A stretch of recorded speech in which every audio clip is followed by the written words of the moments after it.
Assalamualaikum warahmatullahi wabarakatuh. Perkenalkan, kami dari kelompok 3, Psikologi Sosial Terapan kelas E. Di sini kami akan mencoba menjelaskan tentang konflik SARA atau konflik suku, agama, ras, dan antar golongan. Indonesia merupakan negara yang penuh dengan keberagaman, dari mulai suku, agama, ras, maupun golongan yang berakibat menimbulkan permasalahan sosial yang cukup kompleks. Salah satu permasalahannya yaitu konflik SARA atau konflik suku, agama, ras, dan antar golongan. Konflik ini merupakan salah satu bagian dari konflik pokok sosial yang sangat sensitif.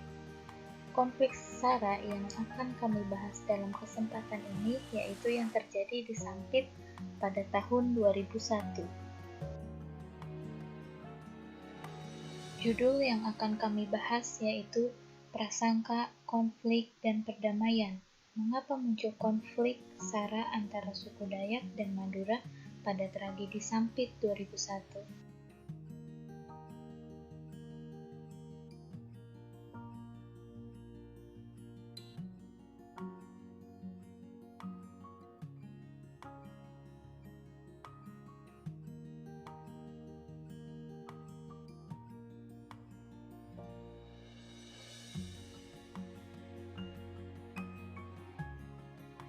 Penyebab terjadinya konflik suku Dayak dan Madura. Yang pertama, alasan budaya, yang kedua, alasan ekonomi, yang ketiga, alasan marginalisasi, dan yang keempat, alasan politik. Yang pertama, alasan budaya. Orang Madura hidup dalam berkelompok sehingga mereka memiliki rasa solidaritas yang tinggi. Mereka selalu membawa senjata tajam, yaitu celurit, senjata tajam khas Madura, di balik bajunya yang tujuannya untuk memberikan rasa percaya diri bagi laki-laki Madura. Hal tersebut mempertegas pendapat orang Dayak, yaitu bahwa orang Madura memiliki sifat keras dan kasar. Walaupun menurut orang lain, orang Dayak memiliki sifat keras, tetapi tidak sekeras orang Madura. Yang kedua yaitu alasan ekonomi.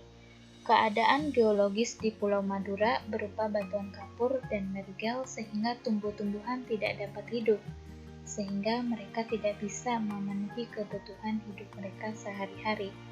Hal tersebut membuat orang Madura bertransmigrasi ke tempat yang lebih baik untuk memenuhi kehidupan mereka. Salah satunya bertransmigrasi ke Pulau Kalimantan, khususnya ke Samalantan, yang mempunyai prospek ekonomi yang cerah, dan disitulah terjadi kecemburuan ekonomi antara orang Dayak dengan orang Madura. Yang ketiga yaitu alasan marginalisasi. Pada masa awal Orde Baru, terjadi pembersihan birokrasi dari unsur-unsur yang dituduh, tanda kutip kiri, yang kebetulan kebanyakan terdiri dari orang Dayak. Sedangkan orang Madura merupakan simbolisasi kekuatan eksternal atau pemerintah yang dianggap menggeser orang Dayak. Orang Madura merupakan perwakilan yang dekat dan nyata dari kekuatan eksternal yang menggeserkan posisi orang Dayak. Orang Dayak murka dan menargetkan untuk menyerang orang Madura. Setelah Orde Barunya Soeharto berkuasa pada awal 1966, banyak orang Dayak yang disingkirkan.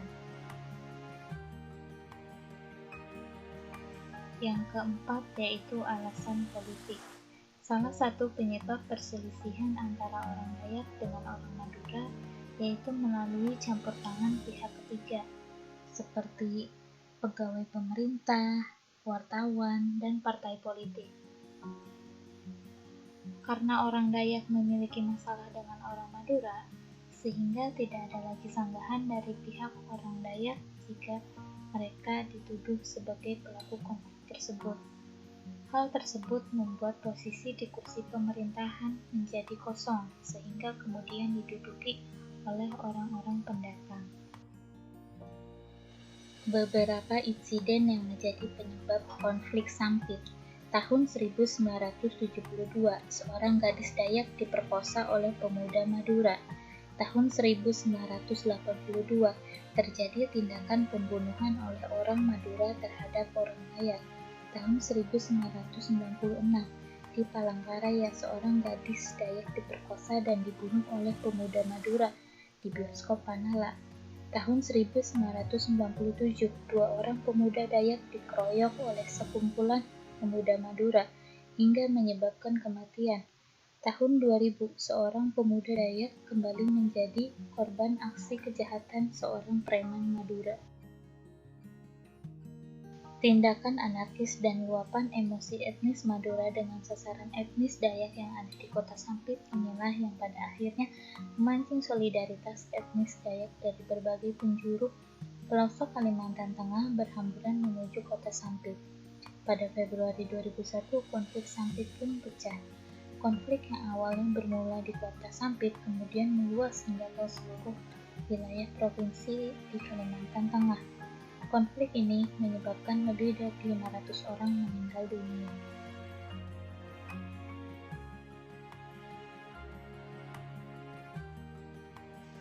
Kesimpulan konflik, jarak keyakinan, corak kebudayaan, dan karakteristik masing-masing yang sangat jauh itu ditambah dengan stereotip dan label negatif dari masing-masing etnik terhadap yang lain menjadi penopang semangat dan keberanian yang luar biasa kedua belah pihak ketika terjadi peristiwa-peristiwa tertentu yang dinilai mengusik sentimentalisme etnisitas mereka.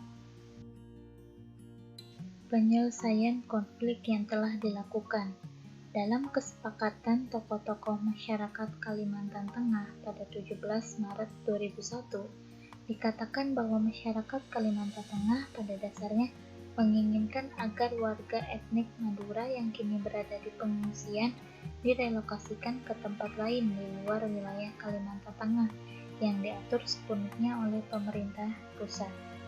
Dengan kata lain, mereka tak bisa lagi menerima warga etnik Madura untuk kembali ke kampung halamannya di Kalimantan Tengah. Hambatan dalam penyelesaian konflik. Usulan penyelesaian dari tokoh-tokoh masyarakat Kalimantan Tengah tampak cukup ekstrim, keras, dan berat, sehingga akan memungkinkan tidak semua pihak dapat menerimanya. Selain itu, ongkos sosial yang relatif mahal dan keputusannya sepihak saja. Resolusi konflik di Sampit. 1. Pemulangan etnis Madura dari pengungsian untuk hidup berdampingan dan saling menjunjung prinsip kesetaraan. Yang kedua, pembinaan pendidikan dan psikologis untuk menghilangkan trauma dan keterbelakangan setelah konflik.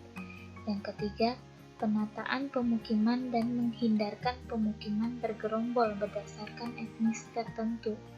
Yang keempat, tidak saling menggugat ataupun menuntut termasuk masyarakat etnis Madura agar tidak meminta ganti rugi pengembalian harta benda yang dikuasai oleh etnis Dayak. Sekian dari kelompok kami, mohon maaf bila ada kesalahan. Wassalamualaikum warahmatullahi wabarakatuh.